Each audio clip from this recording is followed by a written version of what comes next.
Francis Chan writes, "The world needs Christians who don't tolerate the complacency of their own lives." You know, contrary to popular belief, the life of a Christian is not one of surrender. At least it's not supposed to be. And yet, if you've grown up in church, you've no doubt been taught to surrender your life to Christ. In fact, I'd wager you've heard that as a Christian more times than you can probably remember. The fact is, it's one of the most common and oft-repeated ideas in contemporary Christendom, surrendering your life to Christ. Right? We're told to lift our hands as a universal sign of surrender to God. We sing songs about surrender. In fact, it's hard to find a worship set of songs in church these days that doesn't include at least one call to surrender. By the way, many of those are great songs, and I think they're certainly well-meaning. The problem is,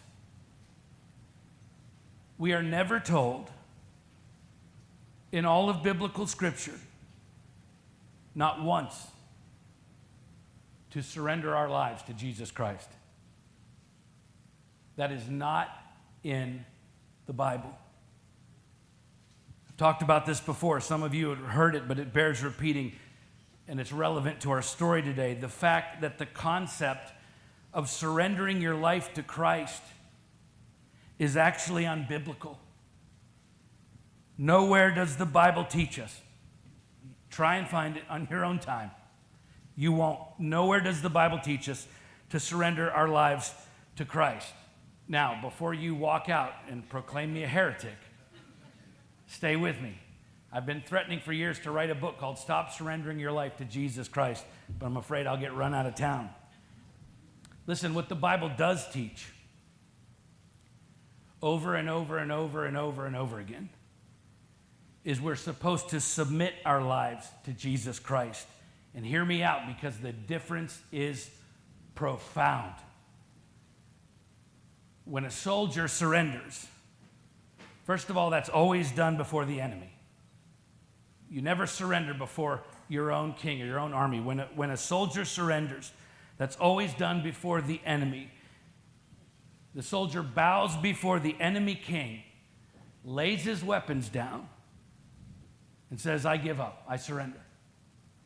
When a soldier submits, he bows before his king, picks his weapons up, and says, "What are my orders?" Can you see the extreme difference between the two? Listen, surrender is an act of resignation. Submission is a call to action. That's why God never calls us to surrender, because the last thing he ever wants us to do is give up. No, he wants us to get up, pick our weapons up, and get in the fight. We wonder why so much of the church is so weak and listless and ineffective today. It's because we're all too busy surrendering our lives to Christ, like we think we're doing something great, something sacrificial, when actually it's just the opposite. The easy thing to do is to surrender. It's the path of least resistance. Lay our weapons down and then remain in a peaceful state of resignation while other people go out and fight the good fight. Right? How often in Scripture are we compared to soldiers? Right? Putting on armor and fighting in the battle. The infinitely more difficult choice by far, the choice that requires deep personal sacrifice and ongoing commitment, is to submit yourself to Christ, because that means you have to get up and get in the fight, which is hard. It's messy. Sometimes you get bloodied and beat up. Sometimes you have to do exceptionally difficult things. You have to take ground. You have to go to battle with the enemy. You have to tear down strongholds and snatch others from the fire. In fact, the only thing you never do when you're following Christ is surrender. Before you say it, Jesus didn't surrender his life to the cross. No, he submitted his life to the Father by willingly going to the cross. That's how, by the way, he was able to conquer death and the grave, because there was a victory born out of an action when Christ submitted his life to the Father. It wasn't a resignation. It wasn't a surrender. Right? The truth is, the overwhelming message of the Bible to Christians is never surrender. And yet, because this idea of surrendering all has become the mantra of the modern church, that concept has permeated nearly everything we say and do, to the point that total surrender has become the ultimate goal for the modern Christian. And all the while, God is beating the drum of war, calling us not to surrender, but to submission. Submission to follow our King into battle, to stand up and fight for the gospel, to fight for those who cannot fight for themselves, to fight for holiness in our own lives and in the lives of others, to fight for the truth, to fight for his kingdom to be established on earth as it is in heaven. I can't help but picture God as his own army of followers surrenders in mass before him. I can almost hear him saying, "What are you doing? I never told you to surrender. I told you to put on the whole armor of God and take up your weapons and fight the good fight. Yes, I'll go before you. Yes, I'll fight for you. Of course, I'll never leave you or forsake you, but I want you to follow me into the battle." Surrender is not the way. And listen, when surrender becomes a part of the culture of the church becomes feckless, impotent, weak, which is not God's design for us. And you want to know why this is probably more important to understand now, more than ever before in our lifetime? It's because the culture around us is becoming more and more hostile toward the kingdom of God by the day. And if our posture is already one of surrender, then when the heat gets turned up on the church, we'll lay down and let the enemy walk right over us. Now, please understand, I'm not talking about fighting the world. We're supposed to rescue the world. I'm talking about fighting the dark spiritual forces of a very real enemy who has this world in his clutches. We're supposed to fight for the world, to save the lost by snatching them out of the fire, as Jude, the brother of Jesus, says. But we cannot do that if we're constantly resigning ourselves to a state of surrender, which without a doubt is a peaceful way to live. Of course, listen, your enemy won't fight you when you're surrendered. Why would he? So yes, surrender is a very easy way to achieve peace in your life, as long as you don't mind being subjugated by your enemy. Remember, when a soldier surrenders, he bows before the enemy king and lays his weapons down and says, "I give up." When a soldier submits, he bows before his king. He picks his weapons up and he says, "What are my orders?" Surrender is not God's will for his people. No, his will is for us to get in the fight. As messy and risky and difficult and demanding as it may be, our king is calling us to stop surrendering and get in the fight. This is the very lesson God's people had to learn in our story today as we continue working our way through 1 Samuel, where the people of God were convinced they could not face their enemy, so they refused to get in the fight. That is until one young man who had fully submitted his life to God refused to surrender to fear. He refused to surrender to other people's opinions about how impossible it would be to win the battle, or the harsh reality of the sheer odds against him. And so he simply picked up his weapons and marched straight into the fight, reminding the rest of the people what it looked like to truly follow God. No matter how scary it is, no matter how many other people think you're crazy for doing it, no matter how insurmountable the task may seem, as long as you never surrender, there's no limit to how far God will lead you. So with that in mind, let's pick the story up where we left off last time and see if we can gain some new perspective about why we should never surrender when it comes to truly living for Christ. We'll start with 1 Samuel chapter 17, where we stopped before, begin with the first 11 verses. 1 Samuel 17, verses 1 through 11.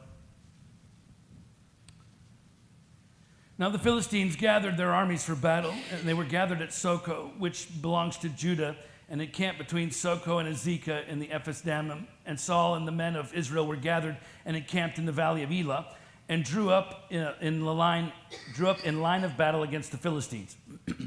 And the Philistines stood on the mountain on one side, and Israel stood on the mountain on the other side, with a valley between them. And there came out from the camp of the Philistines a champion named Goliath of Gath, whose height was 6 cubits and a span. He had a helmet of bronze on his head, and he was armed with a coat of mail. And the weight of the coat was 5,000 shekels of bronze. And he had bronze armor on his legs, and a javelin of bronze slung between his shoulders. The shaft of his spear was like a weaver's beam, and his spear's head weighed 600 shekels of iron. And his shield bearer went before him. He stood and shouted to the ranks of Israel, "Why have you come out to draw up for battle? Am I not a Philistine, and are you not servants of Saul? Choose a man for yourselves and let him come down to me. If he's able to fight with me and kill me, then we will be your servants. But if I prevail against him and kill him, then you shall be our servants and serve us." And the Philistines said, "I defy the ranks of Israel this day. Give me a man that we might fight together." When Saul and all Israel heard these words of the Philistine, they were dismayed and greatly afraid. The valley of Elah was in the western foothills of Israel and stretched out between the Philistine territory in the west and Judah in the east. And it was a strategic location because whoever controlled the valley controlled access to the hill country of Judah. And so as the story opens up, we find the Philistines on a mountain on the northern side of the valley and the Israelites on a mountain on the southern side of the valley on the brink of war. And it wasn't uncommon, by the way, in the ancient Near East for commanders of opposing armies to select their best fighter to engage in a death match with each other in order to avoid an all-out war and also to determine who the conquering army was without risking mass casualties on either side. And so the Philistines put forward a man named Goliath, a popular champion among his people. In fact, interestingly, archaeologists have unearthed pottery at the ancient site of Gath, Goliath's hometown, with the name Goliath inscribed on it. This guy was a superstar among the Philistines, standing at 6 cubits in a span that's 9 feet 9 inches tall. Impressive, but actually not unheard of, especially in antiquity. We're told in Joshua 11 that the Anakim, a race of giants, lived in Gath, the same city that Goliath was from. And of course, that was 400 years before this story, but it's certainly plausible that Goliath was descended from that same race of giant people in that same city. And even beyond those giants described in Scripture, later ancient historians like Herodotus, Diodorus Siculus, Pliny, there are others, they all mention in their writings people of 7 cubits in height, which is taller than Goliath. And even in modern times, of course, we have examples like Robert Pershing Wadlow, a man that was 8 feet 11 inches tall at the time of his death in 1940. So here he was, this Philistine champion, a massive human being, armed to the teeth and experienced in warfare with upwards of 200 pounds of the finest armor and the most intimidating iron and bronze weapons, calling out the Israelites to send out their champion to face him, which was supposed to be none other than their king, Saul. Remember back in chapter 9, we're told that Saul was head and shoulders taller and more impressive physically than anyone else among the Israelite people, and he'd already proven himself time and again in battle. So Saul is the closest thing to an equivalent of Goliath that the Israelites have. As far as they knew, Saul was the best they had. He was their greatest hope, and you can bet they fully expected Saul to answer the call and save them from the Philistines and their giant. And yet, after Goliath issues his challenge, "I defy the ranks of Israel this day. Give me a man that we might fight together." When Saul and all Israel heard these words of the Philistine, they were dismayed and greatly afraid. Do you notice what it said? Saul was greatly afraid right along with everyone else. In fact, the word afraid, it's yareh in the ancient Hebrew, is the most common adjective used to describe Saul throughout his entire life story in the Bible. Sadly, it is fear that characterizes Saul's reign as king more than anything else, the effect of which over the years had worked its way through all the people to the point that surrendering to their enemies was nearly inevitable because they'd already surrendered to fear. But listen, that was not God's will for his people then. And by the way, it's not his will for his people today. God's will is for you to never surrender to fear, no matter how terrifying whatever you're facing may seem to be. No matter how big, how daunting, how scary, how impossible. Never surrender to fear. Okay, listen, to experience fear is okay. To surrender to fear is not. When Peter confessed that Jesus was the Christ, the Son of the living God, Jesus replied, "On this rock," in other words, on this profession of faith, I will build my church, and the gates of hell shall not prevail against it. Matthew 16:18. We're all familiar with that, right? Listen, if you read that phrase, the gates of hell shall not prevail against it, in the ancient Greek, the literal rendering of that phrase is the gates of Hades shall not withstand it. That's a significant difference, because when you read it the way most English translations have it, I will build my church, and the gates of hell shall not prevail against it, it sounds like Jesus was saying, hey, no matter what the enemy comes at you with, he will not prevail against you.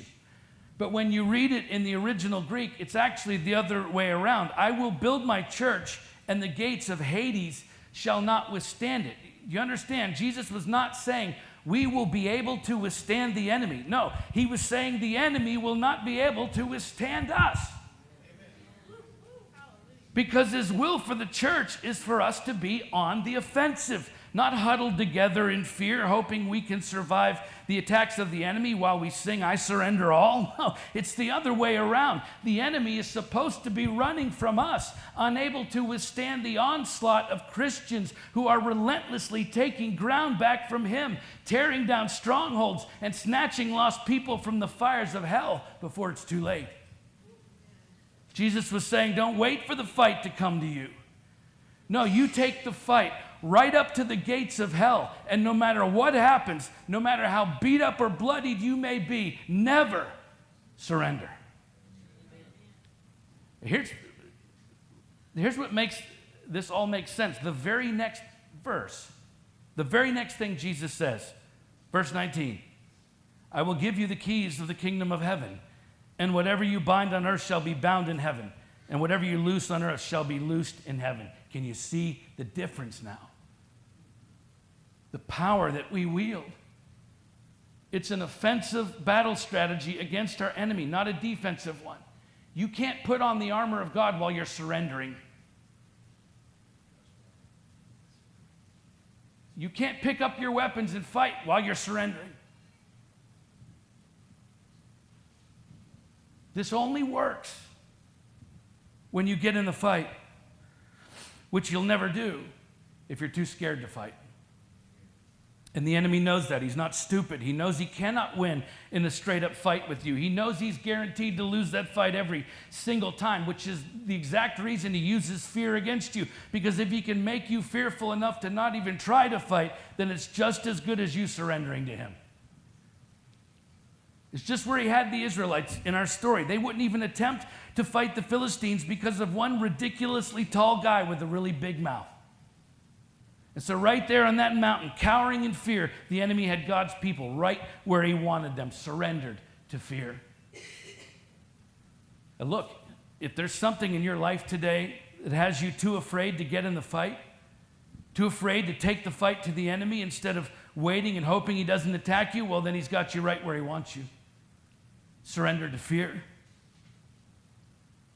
I hear it from people all the time. Sometimes I hear it from myself.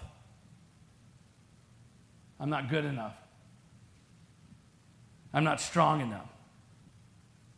I'm not smart enough. I'm not wealthy enough. I'm not qualified enough. I'm not righteous enough. All the lies the enemy tries to convince us of, we entertain between our ears until those lies seep into our hearts and we believe them to be true, and the will to fight turns into surrender to fear. That's not who you are. Jesus said, the gates of hell will not be able to withstand you. I read from an unknown author, every weakness you have is an opportunity for God to show his strength in your life. Let's keep reading, verses 12 through 30.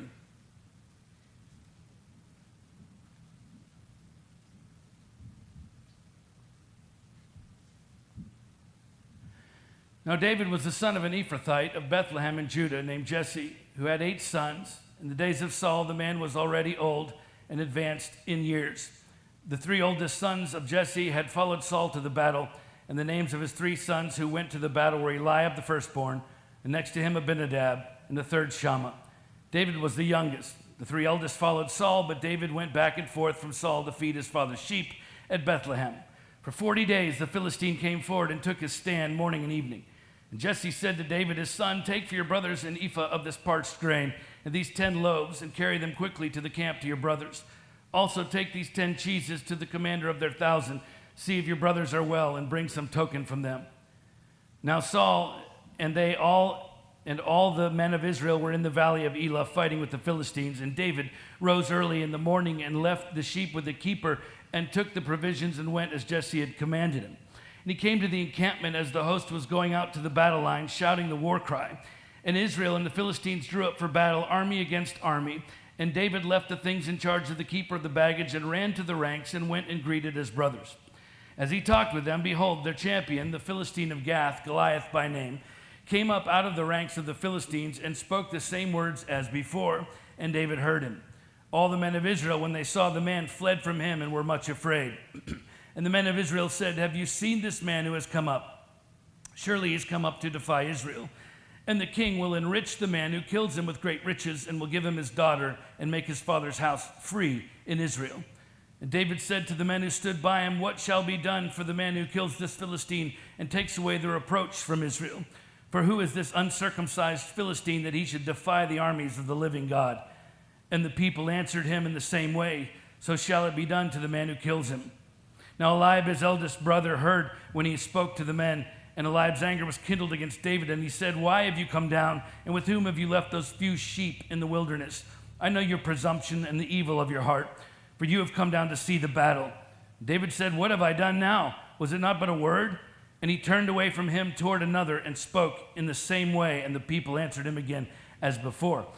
So the standoff continues. For 40 days straight, the two armies take up their positions, drawing up their battle lines and shouting their war cries. And for 40 days straight, Goliath would walk out into the open ground and lay down his challenge. And for 40 days straight, the Israelites would cower in fear. Zero progress. And because of the protracted standoff, the army was running low on food rations and supplies, and so the families of the troops would help provide for the soldiers. So Jesse, David's father, sends him to the front line to take supplies to his brothers and their military unit. In the meantime, King Saul's getting desperate, so he offers a 3-part award. It's really a bribe to any man who would fight and defeat Goliath. He offers the victor great riches, his own daughter in marriage, and freedom from taxation and service to the king at court, which was tantamount at the time to equality with the king, just to give you an idea of just how desperate Saul was. And just about the time Goliath launches into his ultimatum, challenging the Israelites to send out a champion of their own if they dare, David hears it, and he's incredulous as to why no one from the Israelites have gone out to defeat Goliath yet. So he begins to pepper the soldiers with questions, and his brother gets very angry, and he lets David have it. Well, why? Because David is too young. David is too inexperienced. David is too naive. He's just a shepherd boy, a courier of food and supplies, nothing more. He has no business questioning the soldiers' lack of willingness to fight, all of which, by the way, was probably coming from a place of deep conviction on Eliab's part for not taking on Goliath himself. And so David gets a tongue lashing from his brother, which is, by the way, the defining moment of this entire story. Because this is the moment when most of us would have given up and walked away. Right? It's one thing to defy your own fears in the face of great adversity. It is another thing altogether to defy your own family and friends when facing great adversity. David could have so easily just walked back home that day embarrassed, defeated, and depressed because of what his own brother had said to him in front of all those soldiers. But David stuck to his guns, not because he was prideful or resentful, but because he was a man after God's own heart, and he knew what needed to be done, regardless of who approved or disapproved of him doing it. You see, this is the difference between David and the rest of the Israelites. When the men of Israel, referring to Goliath, said, I'm quoting, "this man," David said, "this uncircumcised Philistine." When the men of Israel said, "surely he has come up to defy Israel," David said that he should defy the armies of the living God. When the men of Israel said, "the man who kills him," David said, "the man who kills this Philistine and takes away the reproach from Israel." You see, This was the defining moment of the story when David decided that what God wanted from him superseded what anyone else wanted from him. And in that moment, Goliath was a dead man. He just didn't know it yet. This is the moment the battle was won. Not when David chopped off Goliath's head, but the moment David refused to surrender to the other soldiers and his own brothers' opinions about him. And this is such an important lesson for us today. Never surrender to people's opinions about you. Look, there will always be people around you. I'm sure you know. People around you are people in your life who have all kinds of opinions about you. In fact, everybody you know has an opinion about you. Sorry. There's nothing you can do to change that. So don't live your life making decisions based on what other people think about you. Now, live your life making decisions based on what God thinks about you. David knew exactly what he was capable of based on who God said he was. And that's the only thing he needed to know. It didn't matter what anyone else thought because David knew what God thought. So why do we care so much about what other people say about us? Well, it's because we don't believe what God says about us. If we did, we wouldn't worry nearly as much about other people's opinions. Did you notice that after David was rebuked by his brother, he didn't have to pray about what to do next? He wasn't the least bit deterred or even delayed in his decision to kill the loudmouth giant because of what his brother or the other soldiers were saying about him. He didn't call a family meeting. He didn't have to go off on his own to think about it first. He didn't wonder for 1 second if he was up to the task, even though other people said he wasn't, because David knew what God had put in his heart, and he believed what God said about him more than he believed what other people said about him.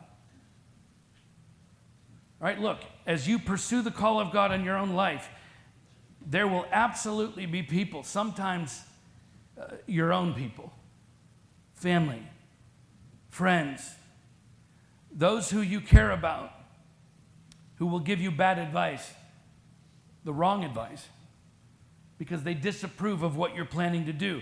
And of course, that can be because of jealousy or spite, but often it's not because they mean you harm or want you to fail, but because they're not comfortable with the risk you're about to take. And so they want you to play it safe.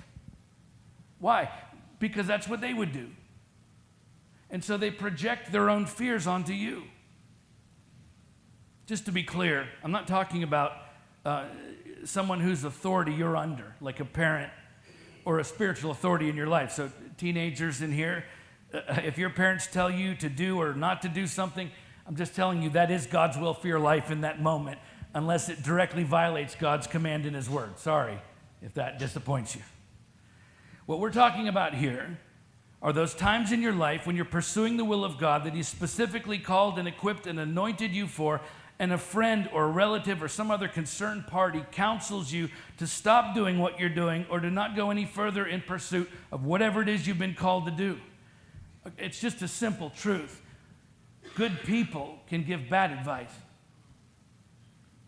And so it's always good to ask yourself in those situations, whatever this person is telling me to do or not to do, does their advice reflect who God says I am or who they say I am? Because not only do we not always believe what God says about us, but sometimes other people don't believe what God says about us either. Right? And that will reveal itself when you tell someone what you're about to do for God and they tell you, you can't. You can't do that. You have no business doing that. You're not equipped or qualified to do that. You don't have what it takes. Go back home and tend to your sheep.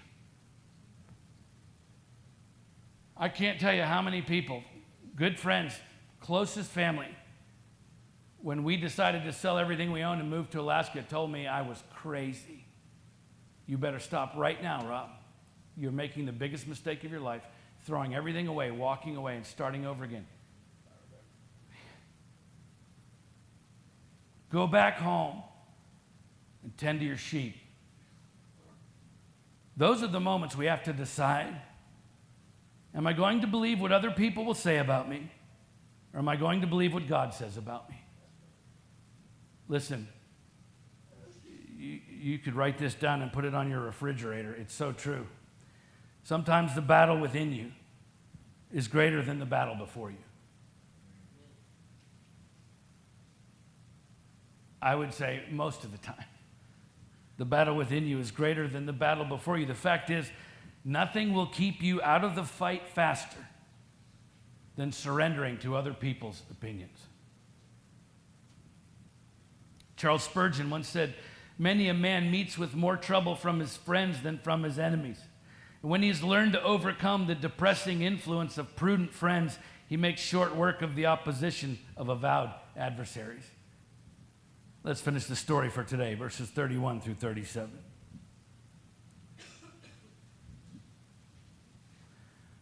When the words that David spoke were heard, they repeated them before Saul, and he sent for him. David said to Saul, "Let no man's heart fail because of him. Your servant will go and fight with this Philistine." And Saul said to David, "You're not able to go against this Philistine to fight with him, for you are but a youth, and he has been a man of war from his youth."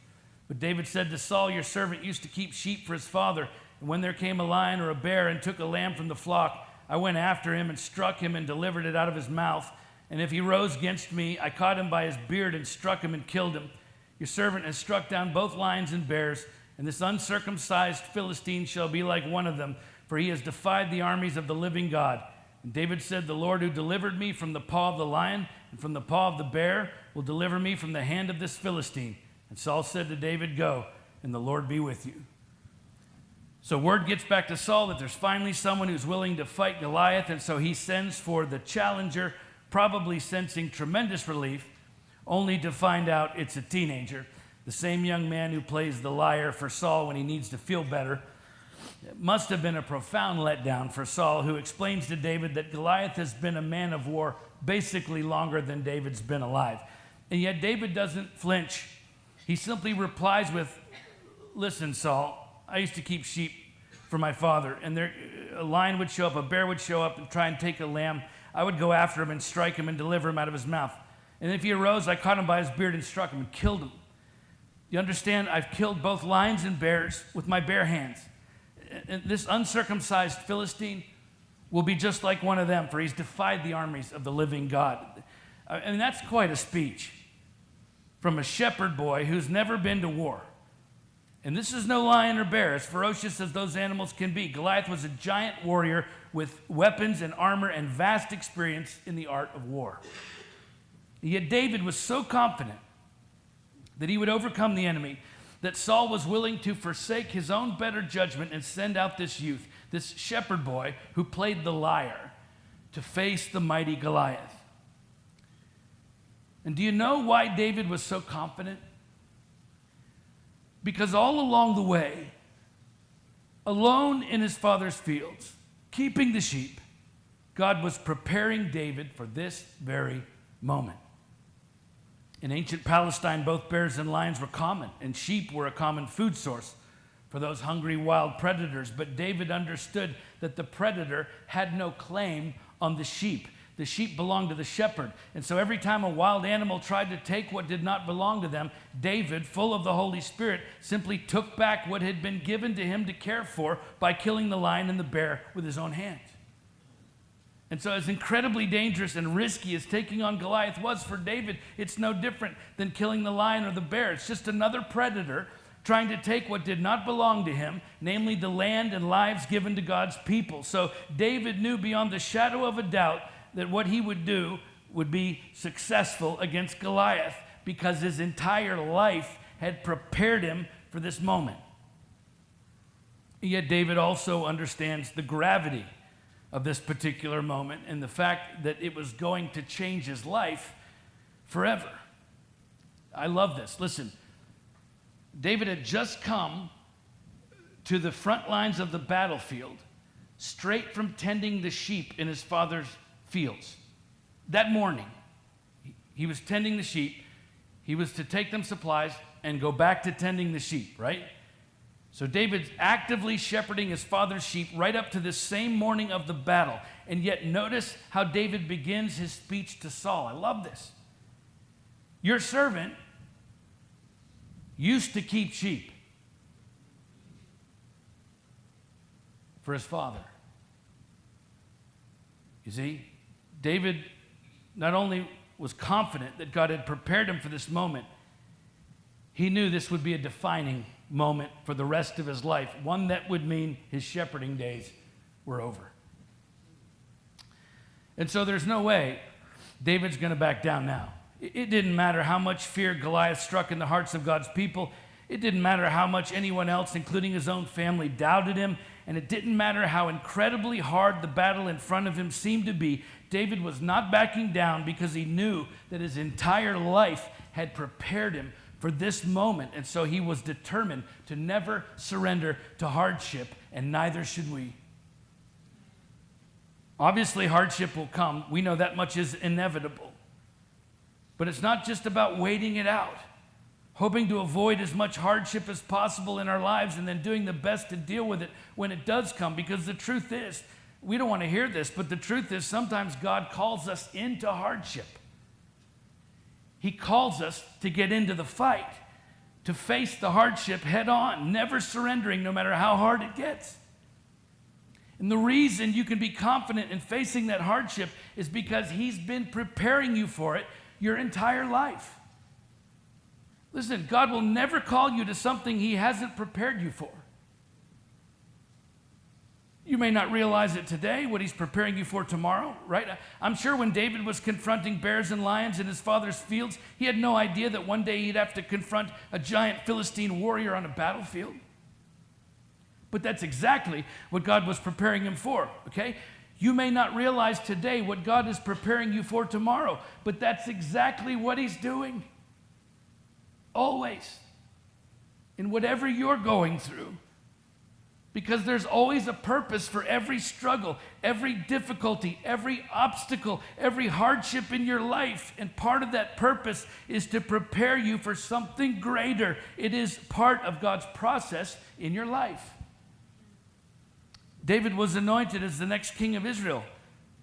But that wouldn't come for several years later. Why? Because God had to prepare David for that role, which started with tending sheep, and then graduated to killing lions and bears to protect the sheep, and then graduated to being the king's armor bearer and personal assistant in the king's court, and then graduated to confronting a giant enemy warrior in front of the entire Israelite army. And by the way, there was still much more hardship to come in David's life before he ever became king.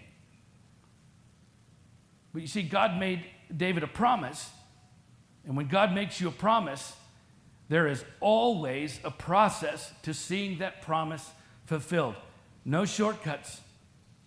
And a part of that process is at times hardship along the way. So look, on your journey to possessing God's promise for your life, whatever that is, there will be people who will stand in your way. Maybe even some who are close to you. It's very hurtful. It's also part of the process. At times, circumstances will conspire against you like a great giant between you and that promise, and it seems impossible. It's part of the process. At times, people who you are desperately depending on will abandon you. It's devastating. And it's also part of the process.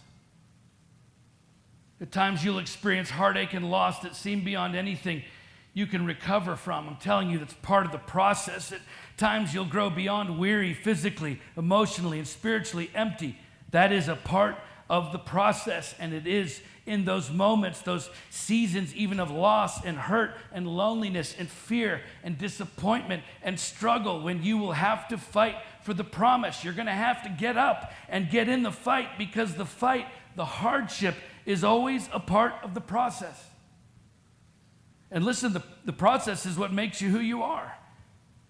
It's how God prepares you to be able to possess the promise when the time comes. So look, don't surrender to hardship when your plans don't go as planned, because that's just another part of the process. You understand, the life of a Christian was never meant to be one of surrender. God never called us to surrender. He called us to submission, because remember, surrender is an act of resignation. Submission is a call to action. A call not to give up, but to get up, pick our weapons up, and get in the fight. Yet at times when you're looking at the battle before you, sometimes fear will try to stop you dead in your tracks. Sometimes other people will try to keep you from getting in the fight. Yet other times it's simply going to seem too hard to keep going. That's when you have to remember. This is exactly what he's been preparing you for your entire life. This fight, this battle, this hardship you're facing, it is a necessary part of you becoming exactly who he created you to be in order to prepare you for something even greater. So yeah, it's going to be tough at times. Yes, people are going to get in your way. And yes, there will be days when you have to fight through the fear of the battle before you, but I'm telling you, even better, God is promising you that you'll make it. You will get there as long as you never give up, as long as you never surrender. Let's pray.